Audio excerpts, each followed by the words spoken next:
welcome to Brewed Awakening, serving fair trade coffee, tea, and speakers to stir the social conscience. Amen. So that's what we want to do tonight. We want to stir social conscience. So we're kind of interested. I want to say a special welcome to those who come from off campus, who are not students or faculty or staff here. Can you kind of raise your hand?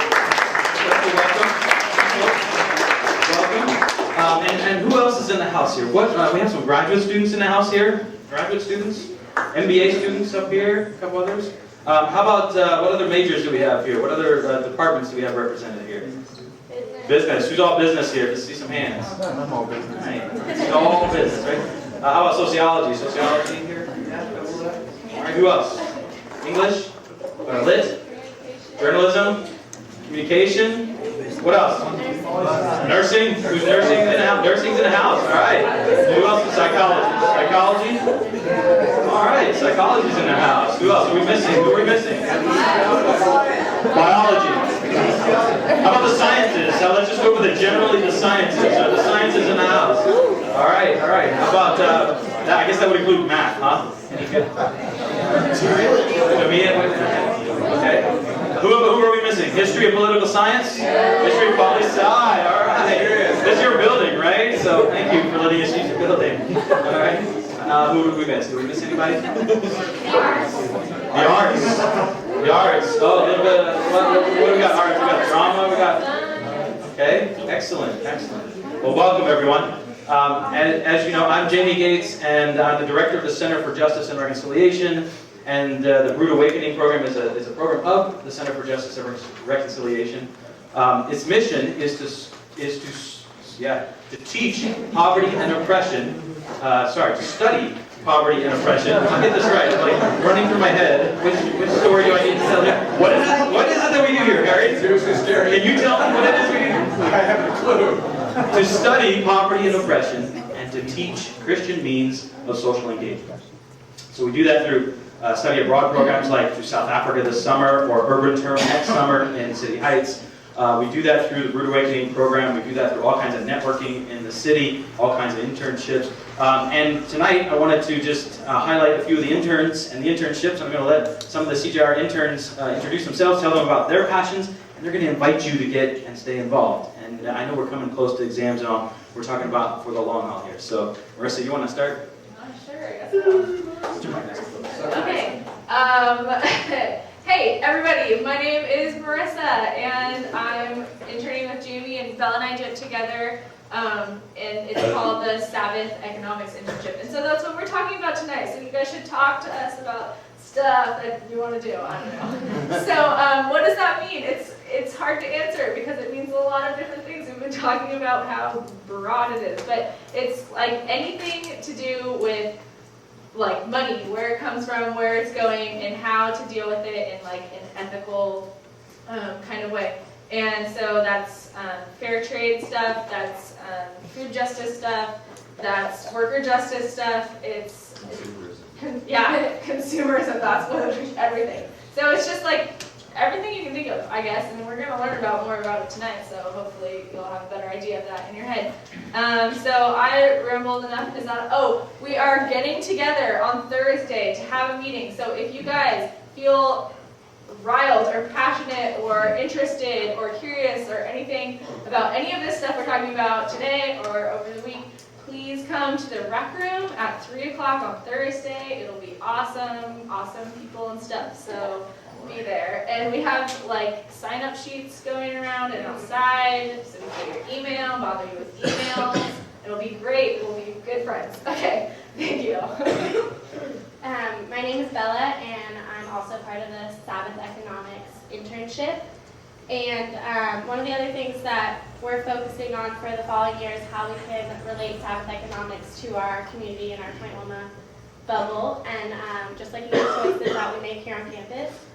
And I think one of the things that we're going to be talking about in the chapel tomorrow, many of you have probably seen this, but the 7 questions that were featured in the Point Weekly, they're going to be addressed tomorrow. So if you guys have questions about those questions or responses, you can tweet them to the PLNU Romanian Business Institute. The website there should be some going around. There's a couple on the back corners over there, and you can log on to the blog that features the questions. So that'll be answered tomorrow in chapel. Mention the roots of giving.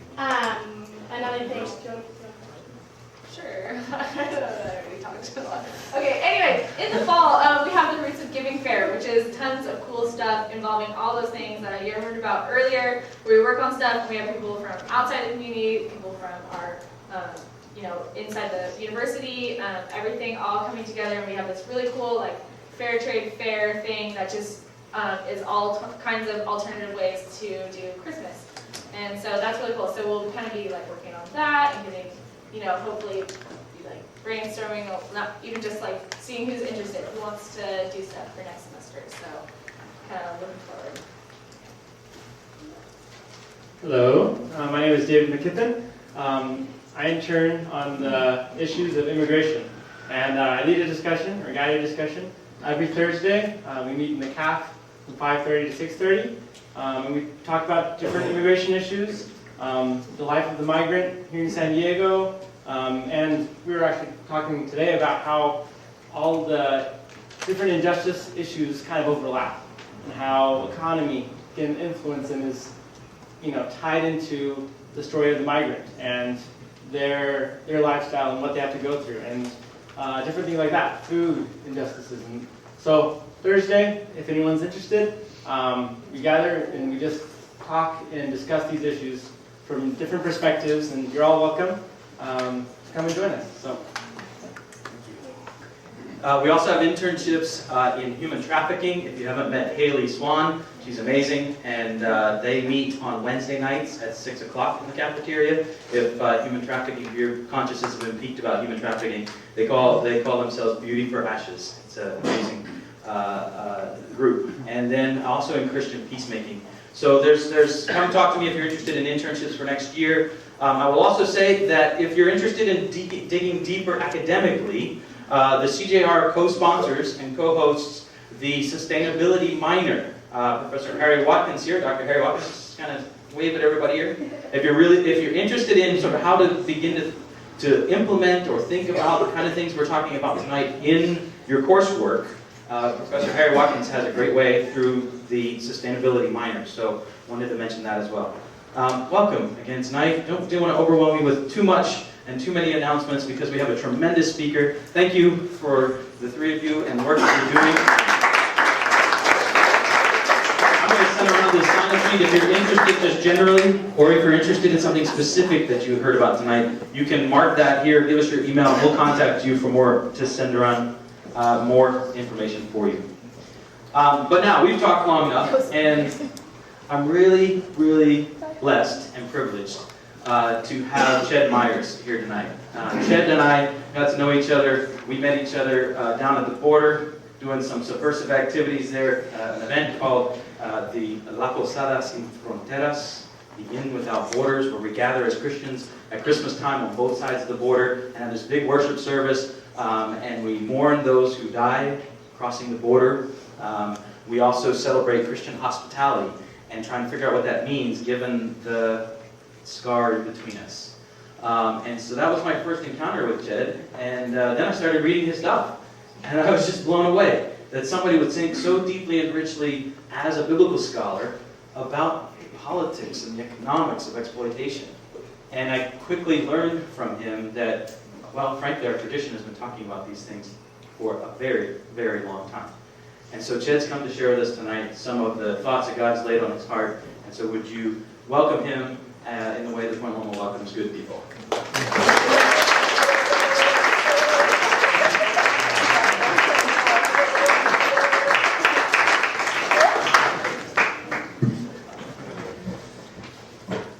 Well, I am very grateful for Brother Jamie to extend the invitation and to make it happen for me to come and spend the last 2 days on campus, and for the intrepid interns who have helped along this way. And I do hope that you will avail yourself of this really remarkable center here for justice and reconciliation. It's really one of the pioneers when we look at colleges around the country.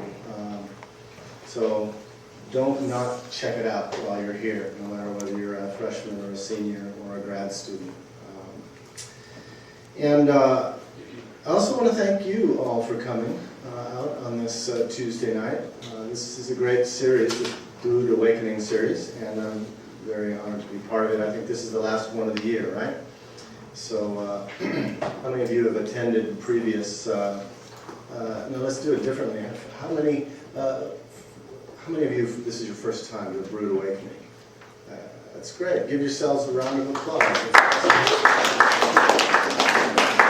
Seems to be one of the best things happening on campus here, as far as I can tell. This is not my native habitat. I'm not in academia. I'm a popular educator and activist, trying to build capacity for faith-based social justice movements between the seminaries, the sanctuaries, and the streets. And so it's fun for me every once in a while to come onto campus, see what's bumping, see what the interests are. And it's been a real delight for me over these last 48 hours. I'm out of here first thing at dark 30 tomorrow. I'm taking the train north to Ventura County, where I live and work.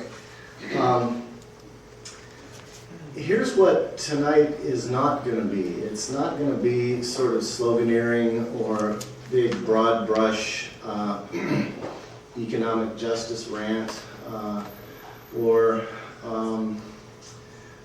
macro social analysis. There are a lot of people out there doing good stuff besides some of the people here on campus. You know, you can go to people like Shane Claiborne or Brian McLaren or Jim Wallace or others to get that sort of thing. My piece of the work is in terms of building, as we like to put it in our shop, trying to renew the church as a movement for social justice and to inhabit social justice movements as church. My piece of that really is very specific, and that is to try to continue to investigate the biblical underpinnings of work for justice and compassion and peace and reconciliation. So what I'm going to offer you tonight is part of a project that I've been involved in for almost 20 years now, of trying to read the Bible economically in order that we can read the economy biblically. That's sort of the short version of what it is that I'm trying to do. And I hope this connects with some of your interests. It's an attempt to take a core sample of our primal texts of faith and see what they have to tell us about the ongoing work of faith and justice. So some of you heard the rant in chapel, and now you're here for extra credit, and I'm really glad that you're interested enough to come along. And I do hope that while you're here, during your career in college or graduate school, that you will be infected with the virus of God's dream of justice.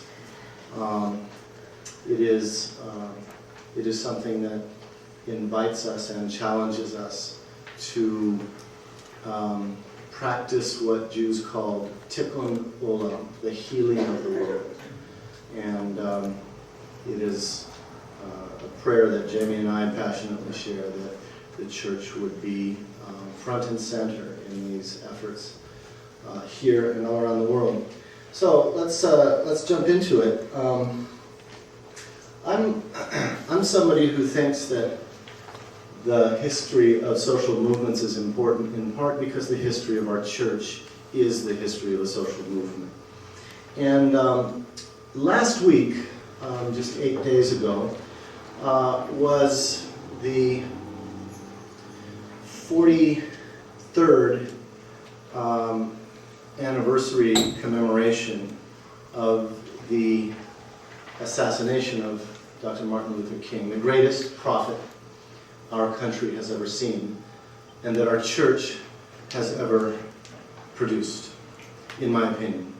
And it's also the 44th anniversary of the most important and consequential speech that Dr. King gave in his impressive life of 39 years. It's a speech that he gave at Riverside Church in New York City on April 4th, 1967. And the name of the speech is Beyond Vietnam. A Time to Break the Silence. It's a speech you can find easily on the web, both in audio and in text. And I think it's one of the greatest, if not the single greatest piece of public oratory in the history of the United States, with apologies to old Abe Lincoln over there and some of the others are on the walls here. It's an incredible piece of public discourse, of public theology, and of prophetic politics. In that speech, Dr. King, for the first time, publicly came out in opposition to the war in Indochina. And that's what also made it his most consequential speech. Now, Dr. King, at that time, had a great deal of achievement. He won the Nobel Peace Prize. He managed, as the titular head of the Civil Rights Movement, to achieve significant gains in desegregation and voting rights. There had been some significant structural change in the United States around American apartheid. And quite frankly, Dr. King could have just taken his honorary doctorate and become president of a foundation and called it a day. And there were plenty of people encouraging him to do that. But you see, Dr. King wasn't just a movement leader, and he wasn't just a political figure. He was a disciple of Jesus, and he couldn't let it go. He couldn't let the vision of beloved community that had fired his bones since he first came to Birmingham in 1955. He couldn't let that vision go, and so despite the fact that every single one of his lieutenants in the civil rights movement said, Dr. King, whatever you do, don't speak out against the war. We've built a fine movement here. We've got a little traction in Washington. People are listening to us. We got some profile. Civil rights is a domestic issue. Don't go trotting off into international issues that you don't know nothing about. Just leave it alone, Dr. King. He couldn't leave it alone. So he came out against all the advice of his allies and spoke incredibly prophetically. This is, I think, the greatest single line of the speech, in which he says that American society is being held hostage by the three great triplets of racism, materialism, and militarism. Now, I wish I could tell you that 44 years later, this diagnosis does not still apply. But I just don't think that's true. I think we still, as a society, are hostage to these giant pathological triplets. And until and unless we wrestle them to the ground, or as folks in Palestine say, bring these things, bring people who follow these things to their senses, but not to their knees, then we're going to have a real tough future ahead, and so is the rest of the world. Now, it was a consequential speech because exactly 1 year later, almost to the hour, Dr. King was assassinated in Memphis. Exactly 1 year later, on April 4th, 1968. Now, there is a connection, friends. It was Washington and the powers that be could barely tolerate King as a civil rights leader, but once he started speaking out against the war, bringing his considerable moral authority to the anti-war movement, he had to go. And it has now been proven in a court of law, in a trial that was held in 1999, that Dr. King was, in fact, the victim of a government conspiracy to end his life. One of the most underreported stories of the last 15 years. And it makes me think of the way he ended the Riverside speech.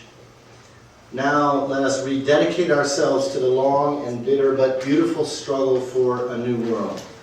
This is the calling of the children of God, and our human family waits eagerly for our response. Dr. King was a preacher. In many ways, he wrote his own epitaph in this speech. going into sacred territory. And that's the kind of courage and conviction I believe that we need. Now, it is of great irony that another April 4th commemoration needs to be talked about. So I want to talk about somebody else halfway across the world who is also a prophet of peacemaking and justice. Juliano Mer-Khamis is an extraordinary figure in Palestine.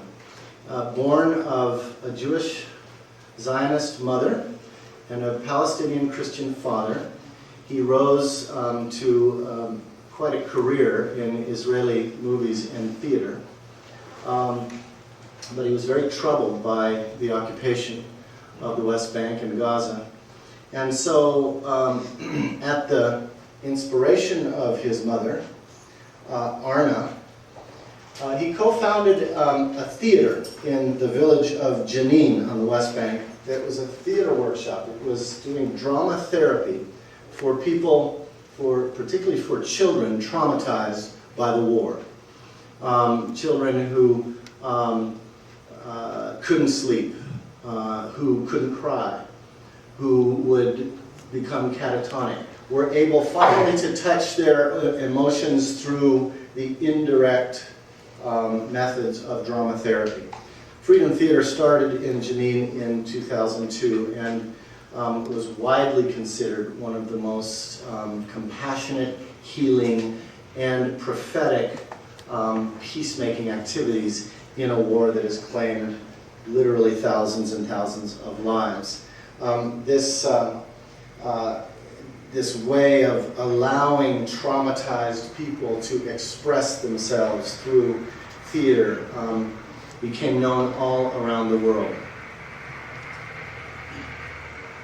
6 weeks ago today, I was sitting in Freedom Theater talking with Juliano. Was so deeply impressed with what he was doing. He took us into the performance space. We met many of the students. This is all taking place in a Palestinian refugee camp where there's so much despair, so much violence, so much hopelessness.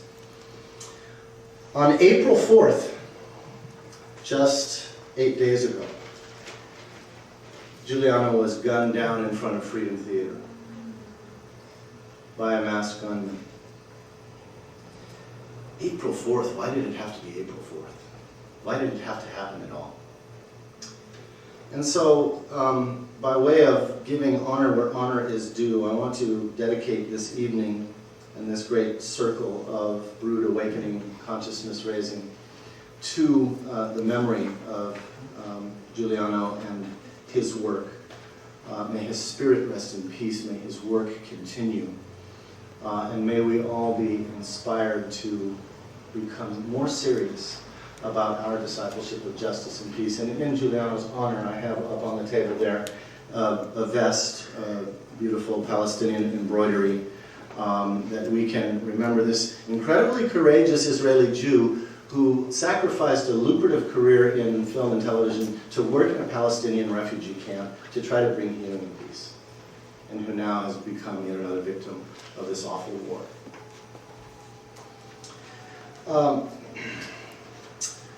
Well, to the topic, with that being mindful of the real world that we live in. Some of you, probably not many of you, but a few of you will know of this book. This was a commentary on the Gospel according to Mark that I published about 22 years ago, in which I tried to look at the Gospel of Mark as a manifesto of radical Christian discipleship. And one of the aims of this book was to directly challenge two of the ways in which Scripture tends to be read. One is the traditional spiritualizing fashion, and the other is the way that turns the stories into sort of dogmatic, abstract truths, theological doctrines, and so on. And to do this, to read the Gospel in a way that recognized its narrative and literary character on one hand, and also recognized that it was a story that took place in a very real world, as real as Memphis in 1968 or Jenin in 2011.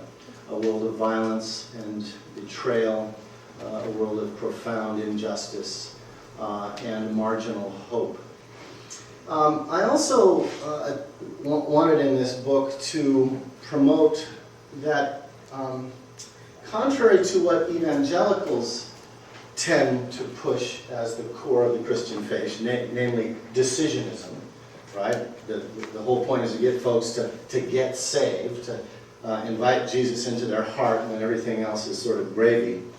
On one hand, decisionism, or on the other hand, denominationalism, which is sort of the liberal wing of the church, which is just quite happy if anybody actually comes to church and supports the institution and fills the pews of those big brick and mortars.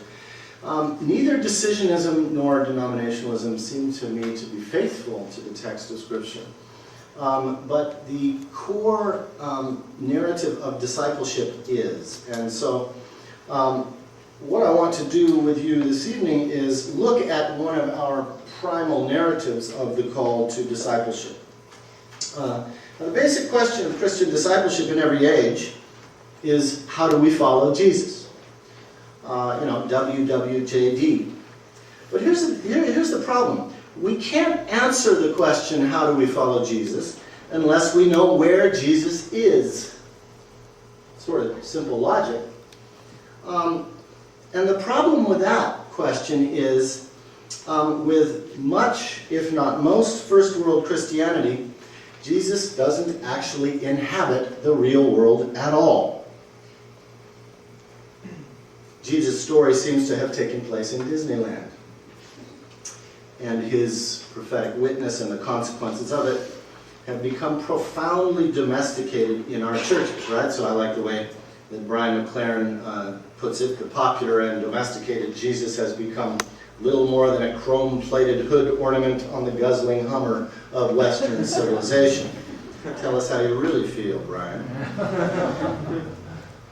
But the notion that Jesus is somewhere other than the real world, sort of floating in the ether, above the terrain that we struggle in, is in fact the oldest heresy in the Christian tradition. And the name of that heresy is Docetism.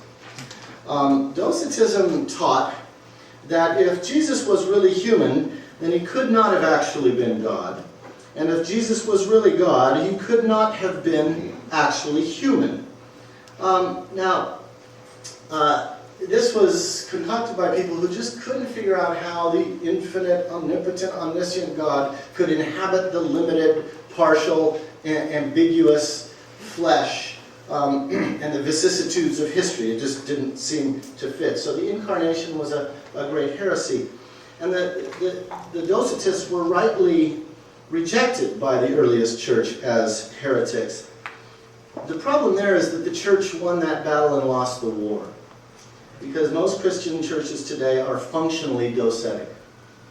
Which is why when you call your parents for your weekly, monthly, once a semester check-in, and you talk a little bit about what you've been studying with Jamie Gates, they hit the roof because you're mixing religion and politics, or you're talking too much about economics. And ours is a spiritual tradition, doesn't have anything to do with these things. That's Docetism. Whenever anybody tries to drive a wedge between how human beings organize their lives in real history and the gospel, that's Docetism. And that's why we have historically we've had such a hard time to enlist churches into struggles for social justice. Now, of course, these days, everybody in churches, white, black, and brown, says that they were down with Dr. King. Have you noticed that? We even have a national holiday. And we got the mayor's prayer breakfast. And we got a couple of boulevards named after the brother. Oh, everybody loves Dr. King now. Because he dead. When you start talking to folks and everybody says, yeah, I marched with Dr. King. And then you go back and you look at the old newsreels. And there actually weren't that many people marching with Dr. King who said they were marching with Dr. King. It's like the old splinters of the true cross, man. There just can't be that many splinters floating around. So in every generation, the best way to combat the functional docetism of our churches is to take what some of us call a radical approach. That's a word that's largely out of fashion, but it's technically an excellent term because it simply means to return to the roots of our faith. To turn to the roots of our tradition on the one hand, and then to try to get to the roots of the problems of violence and injustice in our day and age. Not to settle for symptoms and band-aids, but to do the hard analysis to get to the roots so that we can actually change some of these things. So what we're going to do here is take a sounding out of the roots of our Christian faith, namely in our Gospels, and to specifically do that, to look at the story of Jesus of Nazareth as he, in his coming out party. John Dominic Crossan, in a really nice little book he wrote in 2007 called God and Empire, said it very succinctly. It was precisely and specifically by the shores of the Sea of Galilee that the radicality of Israel's God confronted the normalcy of Rome's civilization under Herod Antipas in the 20s of the first century of the Common Era. Do you see how specific that statement is? It's specific in place, it's specific in time, it's specific in its political mapping. That's part of the scandal of particularity of our tradition. That Jesus wasn't actually a big helium balloon on the Thanksgiving parade smiling down on all of us. He was actually a dude in a particular place and time, and if we want to follow him, we better know something about that place and time. So what I want to do is take a couple of core samples from Mark's Gospel, the first 2 chapters, because we don't need to take Crossan's word for it. Let's look at how the story reads when it's recontextualized in the real world of first century Roman Palestine. Not Disneyland, but the hard terrain of that world. Because it has a lot to say about the political, economic, and social practices of Jesus, and therefore about those who wish to follow Jesus. Are you with me so far? Is this making sense? All right. Now, there's a couple interesting things to note about Jesus of Nazareth. First one being, his last name seems to be Nazareth. Well, or at least that's where he's from. Now, that's sort of interesting. We're told that Jesus came from Nazareth up in the Galilee, so we know he's from north of Palestine. And Nazareth is an obscure village, was an obscure village. It's otherwise completely unattested in ancient literature. So if we didn't have the Bible, we would know nothing about Nazareth. And yet Mark emphasizes it throughout the story. No less than 5 times he labels Jesus from Nazareth. He really wants us to know that this homeboy is from Nowheresville. He's a country bumpkin. But there was one thing noteworthy about Nazareth, and that was it lay a mere 3 miles southwest of the city of Sepphoris, which you see just below Nazareth, circled on the map there. Now, Sepphoris, also known as Zipporai or Dios Caesarea, had been built a century before Jesus on that Greek city plan, and was later fortified by Herod the Great as the capital of Lower Galilee. It was complete with a theater and a royal palace. So I want you to understand that Nazareth was literally living in the shadow of the great Hellenistic imperial city of Galilee. That's significant.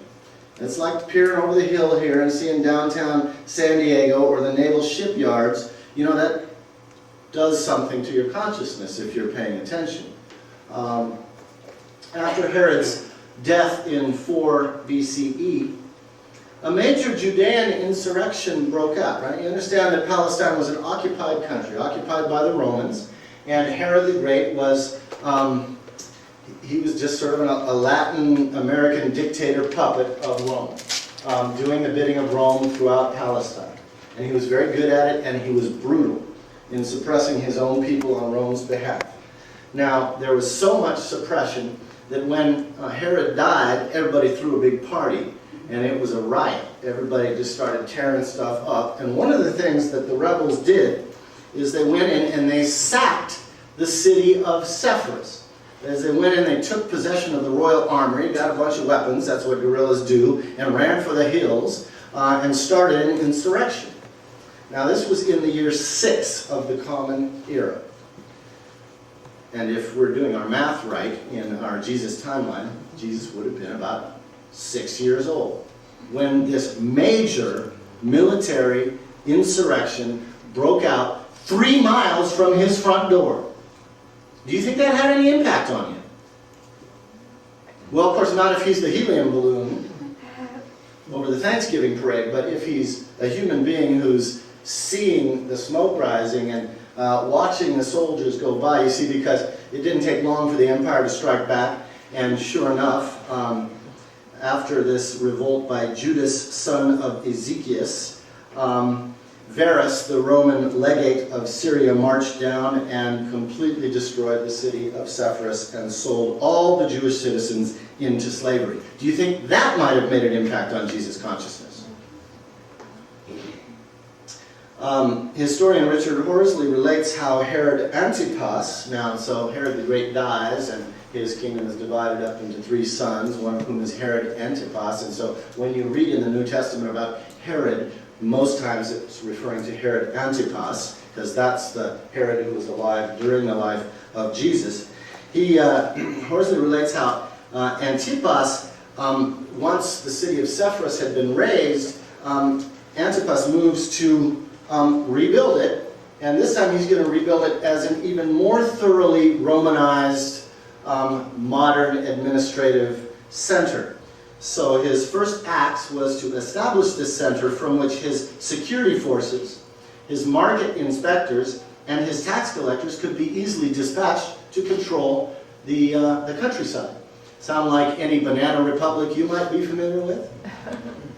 The former regional capital of Sepphoris lay in ruins as a result of the uprising, so Antipas ordered that it be reconstructed with a palace, a treasury, archives, and a forum. And when it was completed, he brought in a new population of loyal functionaries and workers to replace the former inhabitants who had been killed by Varus's legions or sold off into slavery. And he called the new city Autocratoris, literally meaning belonging to the emperor. Okay, so here you are, you're Jesus, you're living in this little village of a few hundred people over on this hill, and in the distance, every day, you watch this brand new, gleaming imperial city being built that is going to even more efficiently project Roman power right through your front door, right trampling over your culture and dominating the economy that you're trying to survive in. Are you following me?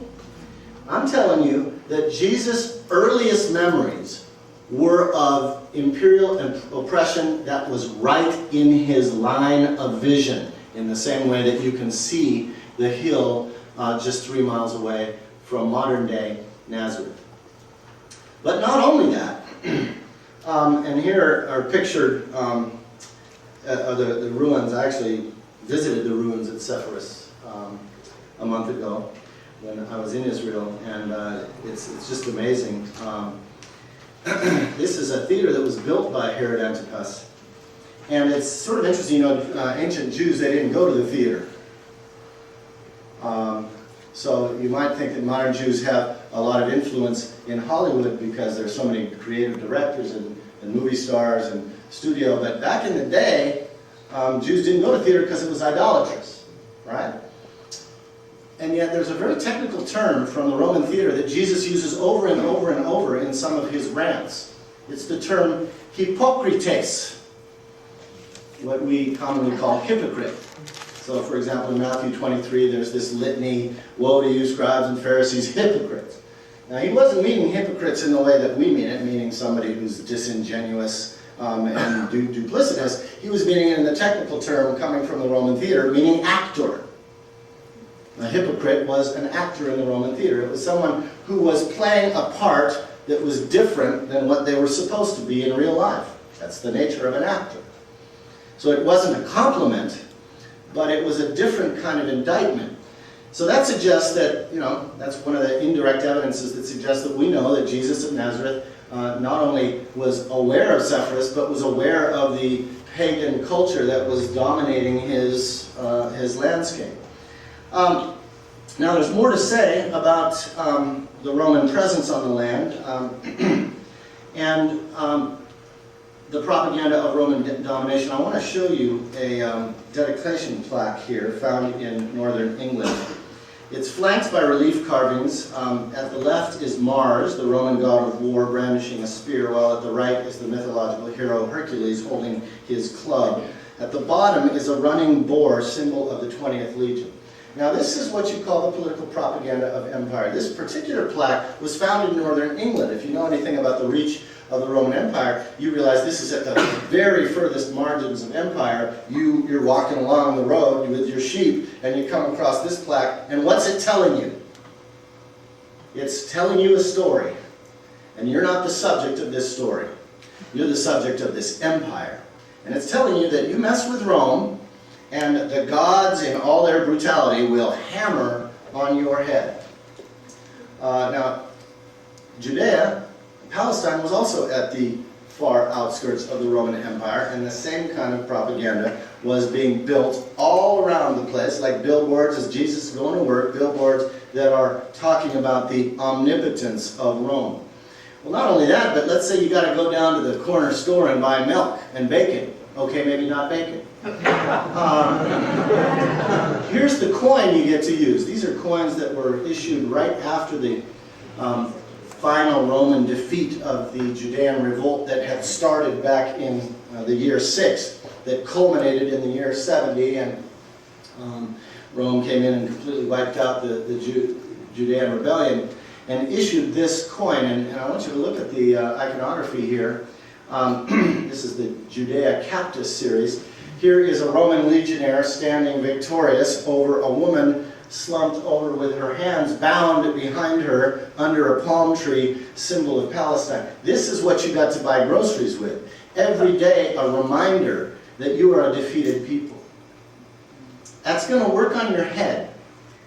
It's going to do to you what oppression does to all people who live under it, which is to make you feel inferior, depressed, impotent, because everywhere you look, you don't see your face, you see the face of empire.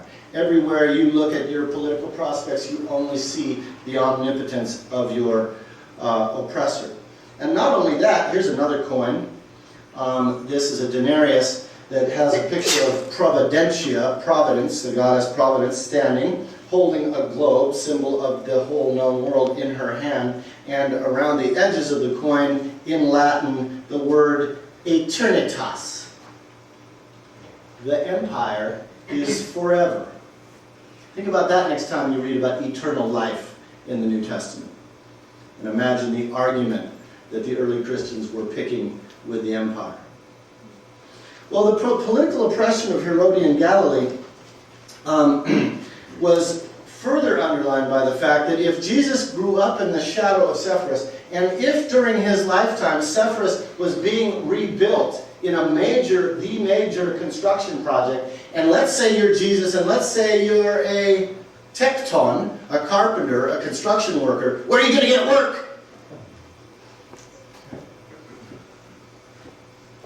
You're going to get work rebuilding the city of your oppressors.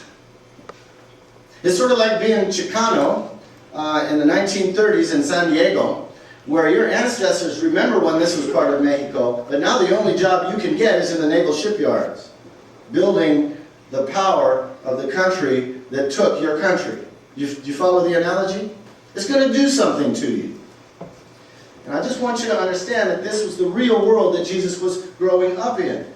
Not only that, but here's a second marker that Mark's gospel gives us in verse 14, namely that Jesus' ministry begins at the precise point after John the Baptist was arrested by Herod, that is Antipas. We find out later in Mark chapter 6 that in a flashback account of John's execution, Mark explains the circumstances surrounding these events, making it clear that it was John's public criticisms of Herod's personal and political policies that got him thrown into prison and eventually killed. And of all people on the landscape, who does Jesus decide to apprentice himself with? That wild wilderness prophet John, who gets himself arrested. As soon as John goes down, Jesus' public ministry begins. In other words, he is following in the footsteps of John.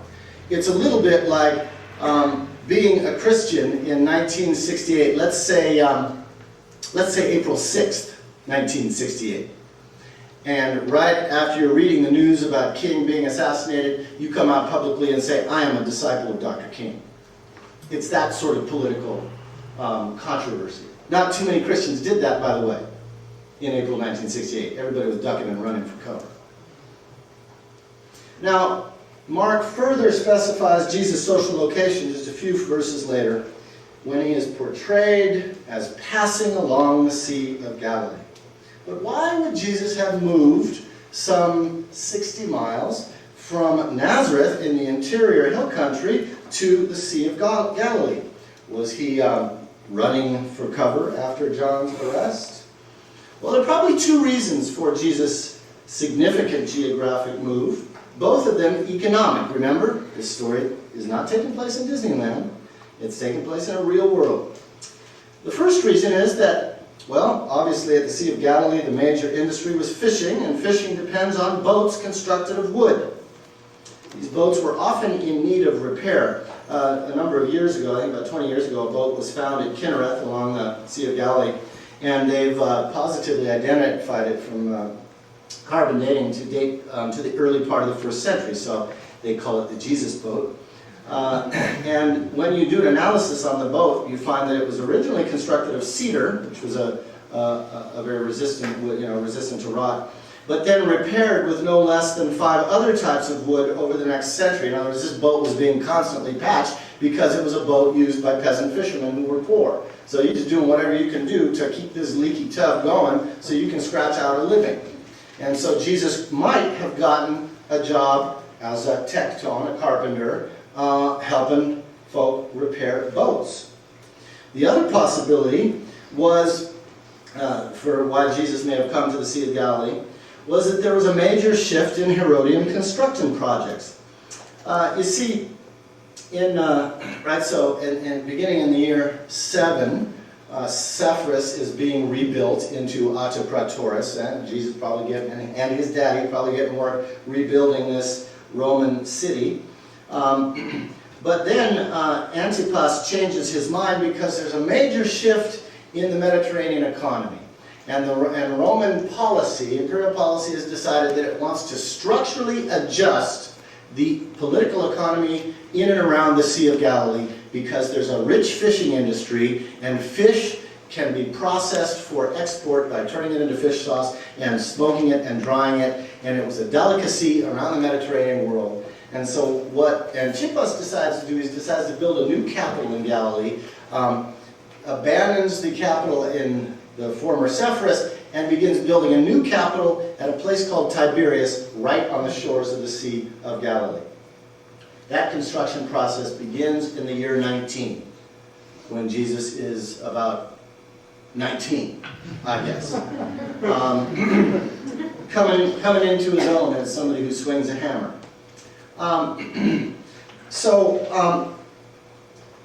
That's, most historians now would say that's probably the reason why Jesus ended up migrating to the Sea of Galilee, was to get work rebuilding yet another imperial city. The primary function of Tiberias, I want to underline this again, was to regulate the fishing industry around the Sea of Galilee, putting it firmly under the control of Roman interests. The elites endeavored to control this product for export markets, as I said, which meant that the fish that was formerly caught in a sustainable fashion for local consumption was now increasingly processed into salt preserve for export, so that the traditional economy of local people was being completely turned on its head by these economic interests of empire. And the empire was moving in with its infrastructural projects such as roads, harbors, processing factories, all carried out by the Herodians. Remember, I told you, this story does not take place in Disneyland. And I keep saying that because you're thinking to yourself, how come I've never heard this? We never heard it because it doesn't matter if Jesus is a helium balloon, what was going on in and around the Sea of Galilee. These are wonderful stories to romanticize. Jesus and the fishermen. So this brings us to the call of the first disciples in Mark. When recontextualized in the real world of first century Roman Palestine, this story has a lot to say about the political, economic, and social practices of Jesus and those who wish to follow him. You see, Jesus' encounter with fishermen at their work represents a scenario that is usually romanticized or trivialized in our churches, right? Peter, the ruddy, weather-beaten, sunburnt Galilean fisherman. But in the very real world of first century Jewish Palestine, this is a very, very significant story. Because when Jesus came to Galilee, he walked right into an economic landscape that was undergoing dramatic and traumatic changes from the point of view of local peasant fishermen like Peter. The ancient sociologist Casey Hansen gives a compelling portrait of the political economy and the fishing industry during this period at the Sea of Galilee. All fishing had become state-regulated for the benefit of the urban elite. So back in the day, Peter and them could just get in their boat and go out and fish and catch enough for the day and a little bit for the village and come back. Now, you couldn't fish without a license. And what that means is that Greeks, Romans who had settled in Palestine following the military conquest, Jews who were connected with the Herodian family, everybody was deciding to profit from the fishing industry in one of two ways. First, they controlled all the sale of fishing leases, without which locals could not fish. These fishing rights and leases were normally awarded not to individuals, but to small family-owned, kinship-based fishing cooperatives, such as the brothers Simon and Andrew, or the Zebedee family that we meet in this text. Second, the elites taxed the fish product, taxed its processing, levied tolls on the transport of the product, and the local administrators handled royal leases, contracts, and taxes. So basically they were driving peasant fishermen out of business. They were taking what was formerly a local sustainable economy and structurally adjusting it for the benefit of the elite and export. Sound like any story you've heard about bananas or zinc or tomatoes. Now the Sea of Galilee, as you know, is a large freshwater lake about 7 miles wide and 13 miles long. The shore is dotted with villages connected with the local fishing industry, which was the most prosperous segment of the ancient economy. Due to its low-lying position in the Jordan Rift Valley surrounded by hills, the sea, of course, was prone to sudden violent storms, which is reflected in our gospel stories.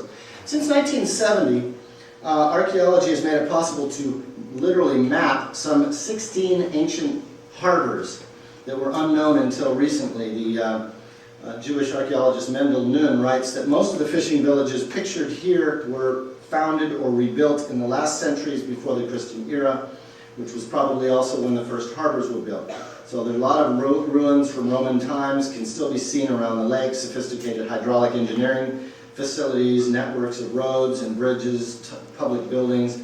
The Romans also developed maritime transport and were known for their superior construction of the harbors. So these kinds of places were the center of the fishing industry. And I just want to mention three in particular. Tiberias, I've already mentioned. That's the new capital of Herod on the Sea of Galilee, the imperial center now exerting Roman control over the. And I was in Tiberias a month ago, and you're standing there on the shore of Tiberias. You can see the whole lake. I mean, it's a very strategic place to build your projection of economic control. But here are a couple of other places that are sort of interesting. One is the town of Migdal, or Magdala, and the other is the village of Capernaum. Now, Migdal was a major harbor on the west shore of Galilee, north of Tiberias. Jesus may have sought work there in the ship repair yards.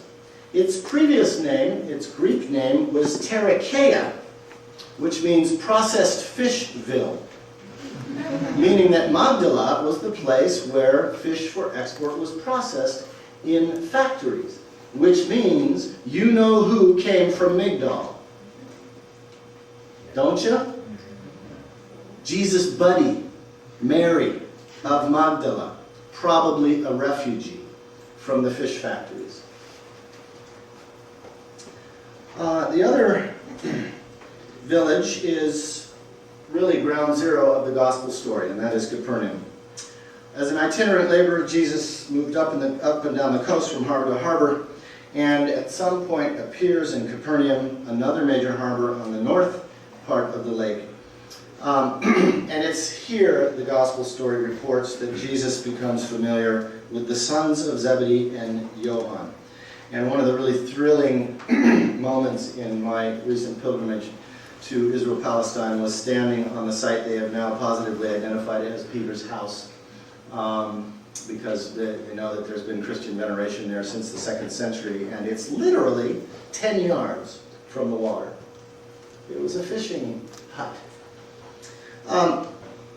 Jesus is portrayed encountering these fishermen around Capernaum, hardly surprising. These fishermen would have used 3 different methods. One was the method of the seine net, which is attached to shore on one end, while the other is pulled out into the lake in a circular path. Everything caught between the net and the shore is pulled in, and then a sorting process takes place. So there's an image in Matthew 13 where that's an image of judgment, where the fish are pulled in and you sort through the fish, the good fish and the bad fish. It's a fishing metaphor. A second kind of fishing was the cast net, in which fishermen would walk along the shore and the reeds in the shallow water and throw their nets at schools of fish and pull them up. That's what Peter and Andrew were doing when Jesus first saw them, we're told. This was the kind of fishing done in the daytime, and then the third type of fishing was done at nighttime, called the trammel net system, in which a series of complex nets weighted at the bottom, the boys on top, put out in a circle. Probably James and John were repairing this sort of net when Jesus encounters them. I hope, friends, this isn't boring to you. We talk a lot about the authority of the Bible, and the Bible is the Word of God. This actually is the terrain of the Bible. This is the real world that this story takes place in. Don't pay attention to the economic terrain here, then you don't have to pay attention to the economic terrain in our lives. It's almost that simple. And if you do, then you do. The economic changes taking place in the 20s of the 1st century functioned to marginalize and impoverish formerly self-sufficient native fishing families. Leases, taxes, and tolls were exorbitant. The fish upon which local people depended as a dietary staple was extracted for export. Elites looked down on local fishermen even as they depended upon their labor. The most shameful occupations are those which cater to our sensual pleasures, wrote the Roman poet Cicero pejoratively. Butchers, cooks, poultry raisers, and fishermen and fish sellers. The fisherman, attests one ancient Egyptian papyrus, is more miserable than any other profession. So much for the romanticized gospel moment. In fact, friends, when Jesus comes to the Sea of Galilee in the year 20 of the Common Era and finds these fishermen, he's walking into the equivalent of a modern sweatshop or diamond mine or cocoa plantation. It is into this very specific context that Jesus, himself a marginalized worker, steps in to begin his movement. You want to follow Jesus? Show up at a sweatshop. It's sort of like Gandhi, you know? It's a strategic choice to begin a movement among the poorest. So Gandhi attempted to mobilize the marginalized, the untouchable classes in India, in such campaigns such as his famous Salt March in 1930. And it's sort of like Martin Luther King's fateful decision to stand with the sanitation workers in Memphis in 1968. You see, that's how King got killed. He went to Memphis to stand with the garbage workers who were on strike. and who no one else around the country would support. And Dr. King, you see, he wasn't about photo opportunities. He wasn't about building his career. He was about following Jesus. And he said, I'm going to go stand with those workers in Memphis. And once again, all his advisors says, Marty, don't do it. It's a trap. They're going to kill you, Marty. And he said, I got to go stand with them. And he tells the story of the Good Samaritan. And he says, the question isn't what's going to happen to me if I go stand with the garbage workers. The question is, what's going to happen to them if I don't? And so he goes to Memphis. And there's a beautiful film. Jamie, you ought to find this film and show it, called At the River I Stand. And it's a history of the sanitation workers' strike in 1968 and King coming and the whole legacy of him being assassinated there. And there's this beautiful moment in the film when one of the old sanitation workers who's still alive, all of course whom were black and poor, he's interviewed his memories of the sanitation workers' strike, and he says, I remember when Dr. King came to town. We heard the news that Dr. King was coming to town. He said, for us it was like Jesus was coming to Memphis. Somebody cared enough to come be with us. Gandhi and King understood what Jesus knew, that great movements for social change must begin at the bottom, must begin at the margins. Change never, ever, ever trickles down from above. And I guess even it's a little bit sort of like the work that some of you do here in San Diego with the Interfaith Coalition for Worker Justice, part of the CLUE network, which is an attempt to stand with the people on the bottom of the economic pyramid here, to stand with low-wage workers, to work for a living wage, to work for fair and healthy work conditions. That's the kind of choice that Jesus made by coming to the Sea of Galilee. Now we come to the final piece, and I want to draw your attention here for a minute to this statue. This is the mini version of it. Thank you, Jamie, for making this possible. You know where the big one is, right? Right out by the cafeteria. It's called the Calling. And it's bronze, and it's not going anywhere. It's pretty sturdy. And there you got Jesus looking on Peter. You know the story. Apparently, this is an important story to you Nazarenes, huh? Why? Y'all don't even fish. What's the deal with this thing? It's everywhere. It's on Jamie's shelf. It's out in front of the calf. What's the story here? I was kind of curious when I saw it yesterday. And Jesus said to them, follow me and I will make you fish for people. I think that's why it's there. Right? It's one of the most famous lines in gospel literature, beloved to you evangelicals, and has been traditionally interpreted in a decidedly non-economic way. Namely, that Jesus was calling these men to go save souls. Right? Would you agree that's how it's mostly been? In other words, Billy Graham is in hermeneutic control of this text. Well, I do believe Jesus was calling these fishermen to save souls. But we're missing Mark's real point because, like most Christians, we are functionally illiterate in the Hebrew Bible.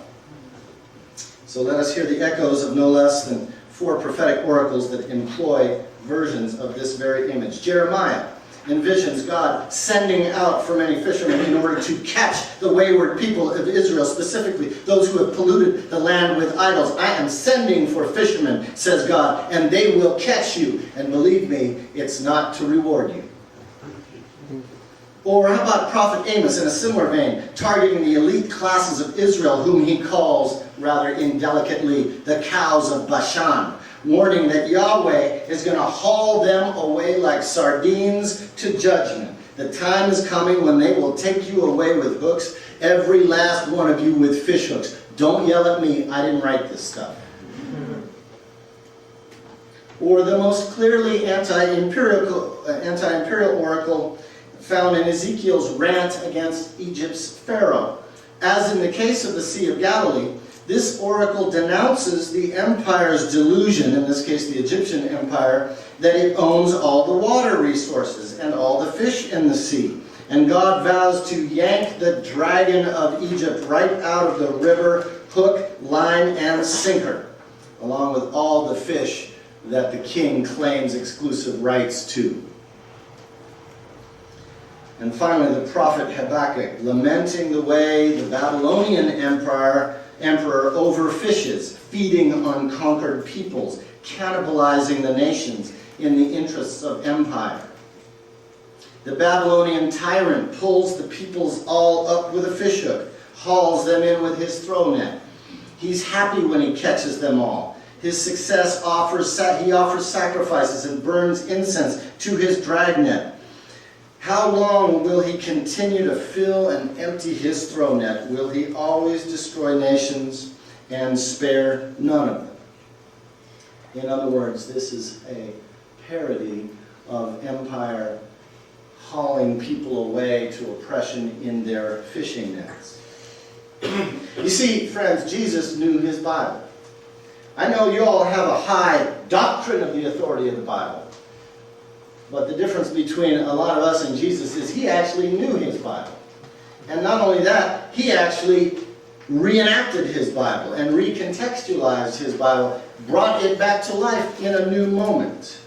He sought to embody these texts in his world. And so he says to these disciples, come on with me, let's go fishing. Now that's obviously an idiom they would understand. Summoning working folk to join him in overturning the very highest structures of power and privilege in the world in order to restore God's justice to the poor. Or in modern parlance, come on, let's go catch some big fish. If Tiberias was ground zero in Herod's project of Romanizing the regional economy, then Capernaum up the coast, a village profoundly impacted by such policies, was the logical place to commence building a movement of resistance. Restless peasant fishermen had little to lose and everything to gain by overturning the status quo.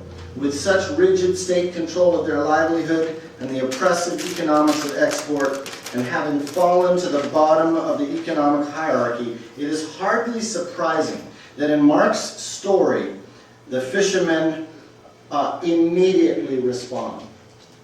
Of course they would. They got nothing to lose. They perceive Jesus as bringing good news to the poor. That is, to them. And we're told this story not once, but twice in succession in Mark 1:16-20 for emphasis. In antiquity, the demand to leave the workplace would have entailed more than the loss of economic security. It represented a rupture in the social fabric of the extended family. So Jesus' call to them is to an uncompromising break with business as usual. They drop their nets and follow him. But here's the interesting thing about the verb here. When it says they left their nets, the word in Greek is aphiemi, and it's used elsewhere in Mark and the Gospels to connote release from debt, forgiveness of sin, and liberation from prison. It is, in other words, a jubilee term. As later articulated in the epilogue shown here in Mark 10 to the story of the call of the rich man who refuses to follow Jesus, the disciples say, hey, remember way back there in chapter 1? We left, aphiemi, everything and followed you. We declared a jubilee. We embraced Sabbath economics. What about us? And Jesus' response is, truly I tell you, there is no one who has. That's Jesus' way of the conditional subjunctive, of sort of a marginal note in the text saying, your name goes here, question mark? Whosoever has. He isn't agreeing or disagreeing with whether Peter in fact has.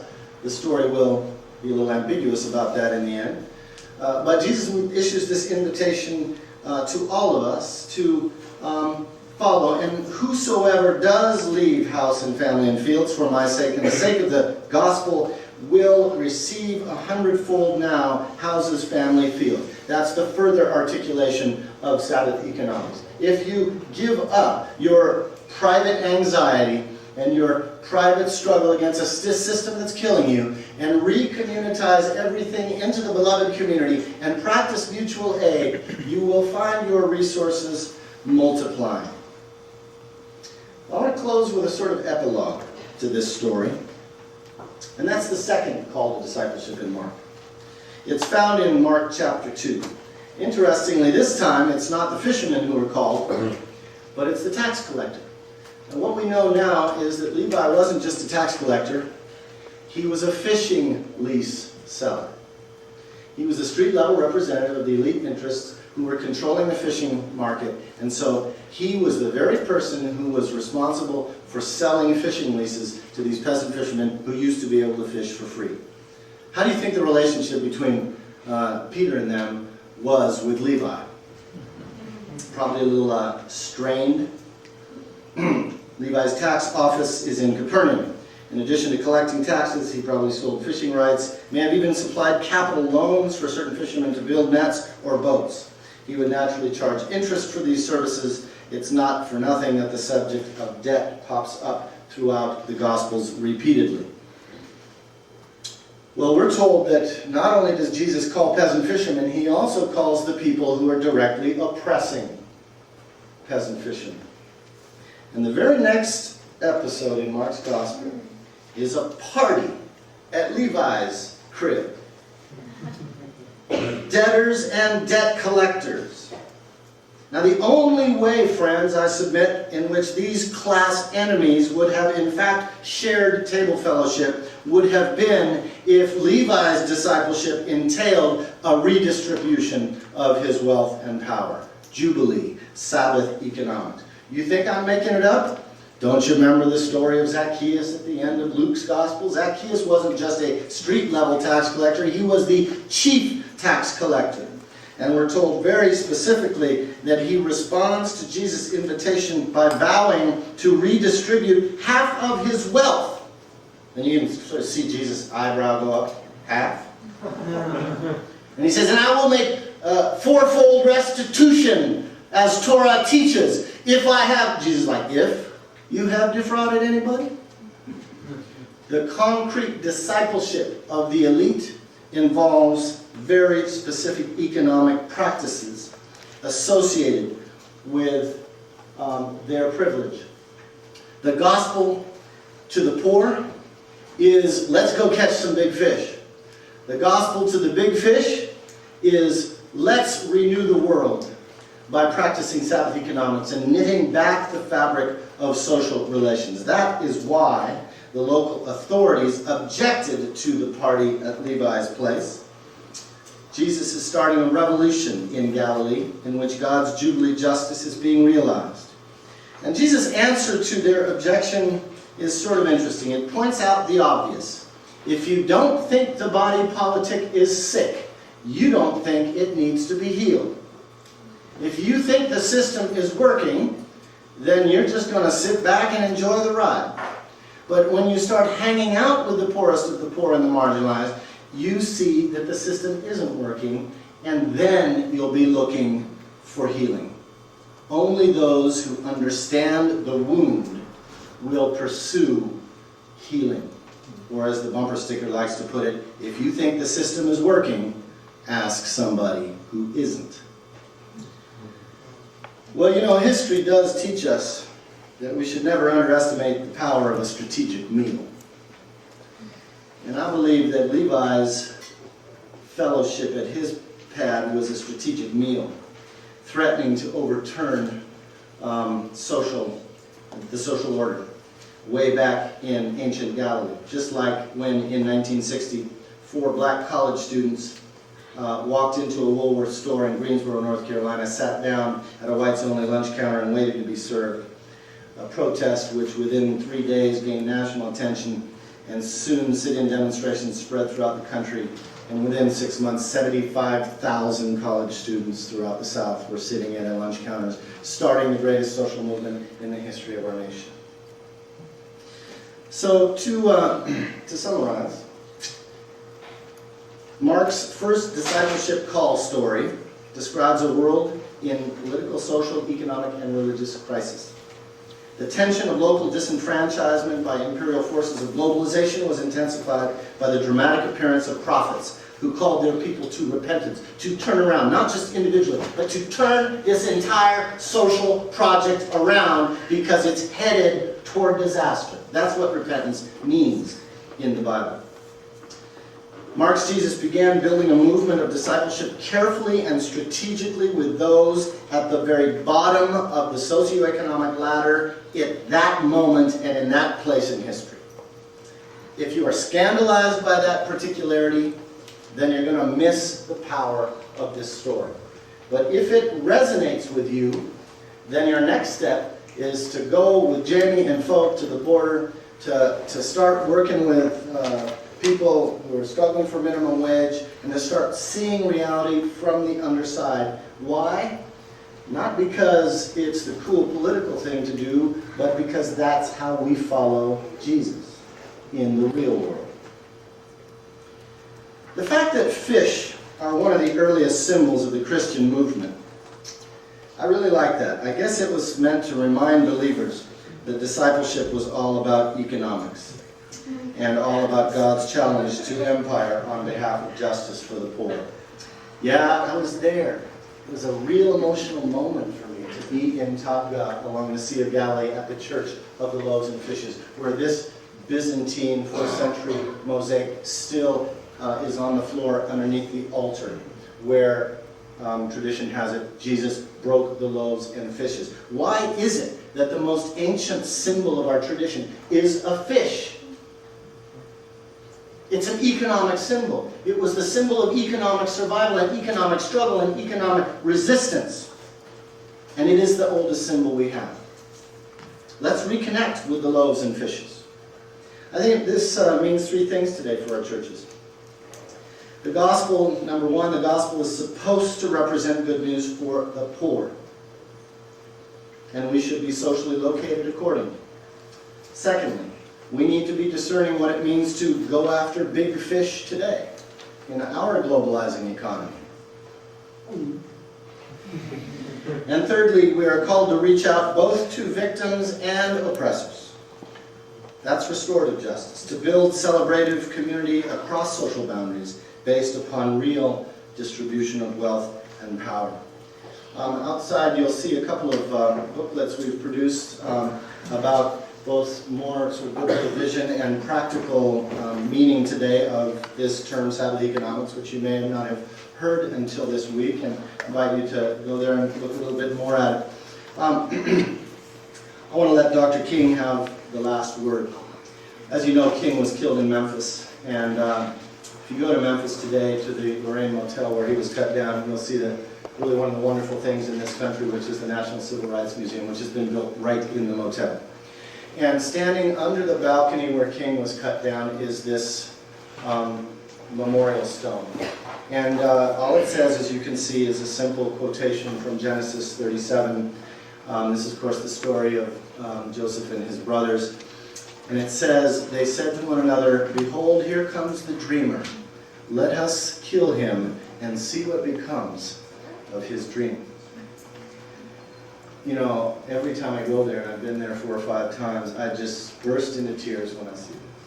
Because it stands like an unresolved chord over our nation and our church. What will become? Not just of King's dream, but even more deeply of God's dream. What will become of it? The prophets are slain. Dr. King, April 4th. Juliano, April 4th. And so many others. King ended his Riverside speech with these words, "The choice is ours. And though we might prefer it otherwise, we must choose in this crucial moment of human history." You know, Dr. King was a preacher, and he couldn't end without an altar call.